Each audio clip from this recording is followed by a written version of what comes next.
Assalamualaikum warahmatullahi wabarakatuh. Perkenalkan, nama saya Nirati Nupus, jurusan S1 Keperawatan. Di sini saya akan presentasikan sistem endokrin dan analisis ginjal. Selamat menyaksikan.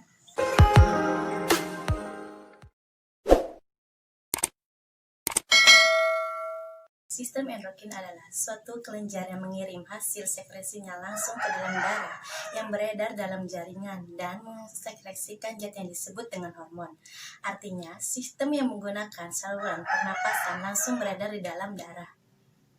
Terus ada fungsi kelenjar endokrin yang ke-1, menghasilkan hormon yang dialirkan ke darah guna diperlukan oleh jaringan tertentu. Yang kedua, mengontrol aktivitas kelenjar tubuh. Yang ketiga, merangsang aktivitas kelenjar tubuh. Yang keempat, merangsang pertumbuhan jaringan. Yang kelima, mengatur metabolisme. Selanjutnya, kelenjar dalam sistem endokrin ada 10. Yang ke-1 hipotalamus, yang kedua pineal, yang ketiga hipofisis, yang keempat tiroid, yang kelima hipertiroid, yang keenam timus, yang ketujuh adrenal, yang kedelapan pankreas, yang kesembilan ovarium, yang ke-10 testis. Selanjutnya, fungsi kelenjar hipotalamus ada di bagian otak. Fungsinya memelihara hemostatis atau memelihara keseimbangan. Jadi yang mengatur nadi, temperatur atau suhu, keseimbangan air, dan sekresi kelenjar pituitari.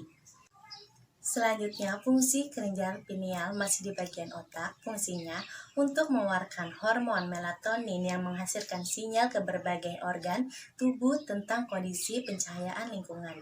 Selanjutnya, fungsi kelenjar hipofisis masih di bagian otak. Hipofisis dibagi menjadi 3, hipofisis anterior, hipofisis tengah, dan hipofisis posterior.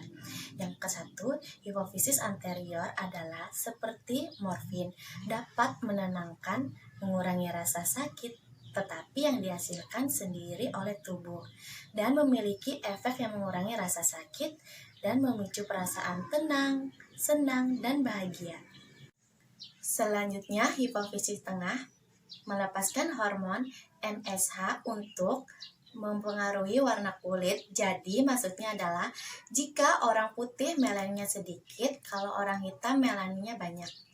Selanjutnya, hipofisis posterior atau belakang menghasilkan oksitosin. Fungsinya merangsang kontraksi uterus saat persalinan dan pelepasan ASI. Terus antidiuretik hormon, mengatur kadar air dalam tubuh dan meningkatkan tekanan darah. Selanjutnya, fungsi kelenjar tiroid terletak di bagian leher. Fungsinya berperan dalam proses metabolisme, penyaringan kulit, pertumbuhan, dan perkembangan. Selanjutnya, fungsi paratiroid, struktur berisi 4 kelenjar kecil. Hormon yang dihasilkan adalah PTH, organnya adalah tulang, ginjal, dan GI-TRACE. Fungsinya meningkatkan pelepasan kalsium dari tulang.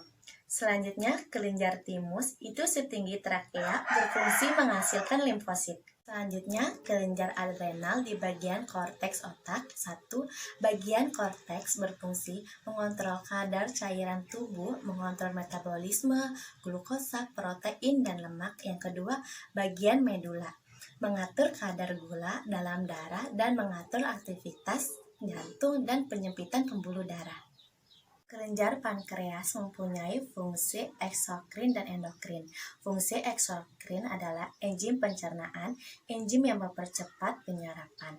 Absorpsi yang berperan dalam endokrin yaitu Langerhans. Ovarium menghasilkan hormon estrogen dan progesteron. Estrogen dibentuk oleh sel granulosa folikel dan progesteron dibentuk oleh sel lutein.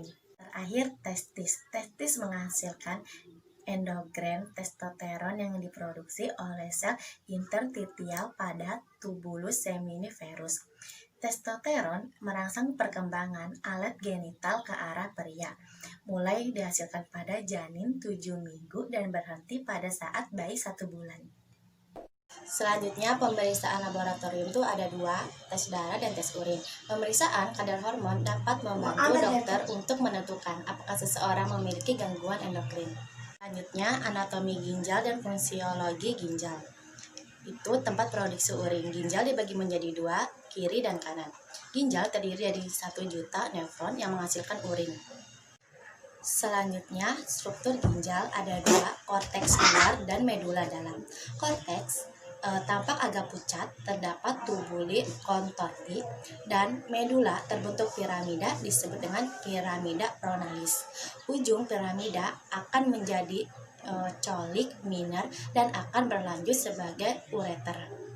Selanjutnya, vaskularisasi ginjal adalah cabang dari aorta abdominalis. Nefron berjumlah 2,4 juta. Nefron terdiri dari 2 glomerulus, di mana terjadi proses filtrasi.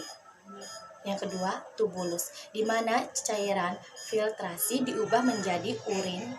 Selanjutnya, fisiologi ginjal. Fungsinya mengatur keseimbangan air dalam tubuh, mengatur keseimbangan elektrolit, mengatur asam basa, dan tekanan darah. Selanjutnya, mekanisme dasar fungsi ginjal itu ada 4. Yang ke-1, filtrasi. Yang kedua, reabsorpsi. Yang ketiga, sekresi. Yang keempat, sintesa.